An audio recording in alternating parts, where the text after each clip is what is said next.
Welcome back to Adventures in Bread Making with Doug. I thought I'd take just a minute to review some of the essentials that you might want to have when you're starting out in bread making, most of which you would have around the house, around the kitchen anyway. One critical thing is to have a digital scale. You really should be measuring by weight in these recipes because it really makes a big difference. One that you can tear out, meaning to zero down. You want to be able to measure in grams, have something that has a certain amount of precision. There are lots of them out there in the marketplace. Then other things that are obviously helpful, measuring spoons, teaspoons and whatnot, tablespoons. You want to make sure that it goes down to maybe about 1/8 of a teaspoon, because sometimes some of these elements are just small amounts. When you're working the dough, obviously having some surface that works for you, either the flip side of a cutting board that you've got, or on your regular counter. A bench knife will help when you need to be scraping and cutting the dough. Thermometers, a digital thermometer, if you're checking the temperature of things such as water that you're adding in, or checking the temperature of the dough when you want to get started, or when your finished loaf, you want to be sometimes 190 to 200 is the recommended doneness for some of these, so you want to make sure you have those to check the temperature. For mixing, and get yourself some different sizes of mixing bowls. For storing your flour, I like the Cambro tubs. You can keep it obviously in your flour bag, but I like the tubs because I know I've got keeping moisture out, any little critters out. I also use the Cambro. This is recommended by Forkish in his book. I use these Cambro tubs because they do give you a lot of room. Most of his recipes are a 2-loaf recipe, so you can, within this 12-quart tub, mix and fold and blend all of what you need. Let it rise. You can see on the outside where you are in terms of your dough rise. Again, I use these little page markers a lot to kind of mark where the dough started and where it was going to. So, and then further on, you're going to need, and you can probably just use mixing bowls and things that you have, but it's helpful to have some proofing bowls. These are 9-inch cane proofing bowls. You end up putting a lot of flour tucked into those to allow your second rise, your proof rise for your dough. They also most come with a linen liner, so sometimes you can do it with the linen liner or go back to just the cane. It also gives you a nice pattern on your sourdough breads when you flip them out. In terms of some of the ingredients you use, I really do enjoy the flours from King Arthur. The quality is very good. They have a lot of information about how they source it, and I have a lot of confidence in their stuff. This is their all-purpose, unbleached. I use their bread flour too. Harder to find is rye flour. That's helpful sometimes with some of your loaves. You're not using as much of it. Of course, whole wheat flour, again, from King Arthur. One of the things I have been adding to some of my sourdoughs are flax seeds.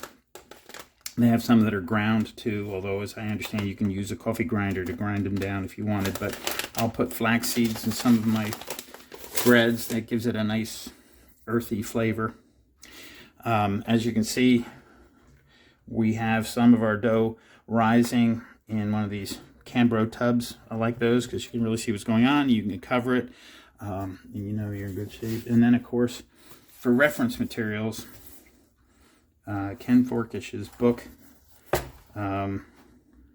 which you see I've taken the cover off of because it just gets in the way. Flour, water, salt, yeast. This really, if you are just starting out, it's kind of the Bible of bread making, his style. He tends to have things a little darker loaves than I bake at times, but a lot of good information in there and good recipes. And you can branch out from there. But these are kind of some of the basics that you're going to need to get you through the first couple of loaves that you try. Some of the things we have been talking about as essential items include the vessel in which you're going to bake your bread. For me, that is an enameled Dutch oven and cast iron. The size that works for me is doesn't mark on here, but this was a 3-quart and a 4-quart that work very well. One thing about these is you need to be sure they're rated for about 500 degrees.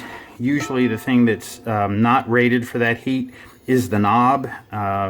So you might want to double check that. If for any reason the knob is some sort of plastic, you may have to get a metal drawer pull or something to replace that. But for the most part, the thing that doesn't rate up to 500 degrees is the knob on the lid. Besides having the Dutch oven, which is absolutely essential to keeping the steam and building a great crust and getting a good oven rise, we've got some other pans we've been trying in the family. This is for an Italian loaf, but it could also be used for baguettes. It's a little wider than your normal baguette, but it holds the shape of the Italian loaf very nicely and dimples the bottom. We've had good success baking with that. We also have been a little crazy with a burger pan. These make good hamburger size buns, and most of the recipes seem to be geared toward about this volume, coming up with 6 hamburger buns. The other baking pan that some in the family have been trying is called a Pullman pan for making a pan de mie or a Pullman loaf. This has a sliding cover on it. You may wonder, well, what's so special about this? The nice thing about this is you get a nice rectangular loaf that allows you to have typical sandwich slices. You should look up the history of the Pullman pan. It was created by the railroad company Pullman because they felt like it would be a more efficient way of baking and storing loaves of bread in the train cars, in their dining cars. So interesting history on that one. And we'll be trying a pan de mie or a Pullman loaf a little later on. And then if I didn't mention it earlier, having some of these plastic tubs is very helpful. I use some of them for flour storage, but these clear ones are also very helpful when you're trying to watch the rise and doubling on your bread. This one happens to be a 6-quart, good for like a single loaf, or maybe if you were doing something with a larger amount of starter. Then the 12-quart is what I use generally for the 2-loaf recipes, and you can just mix and stir and fold all in the same pan.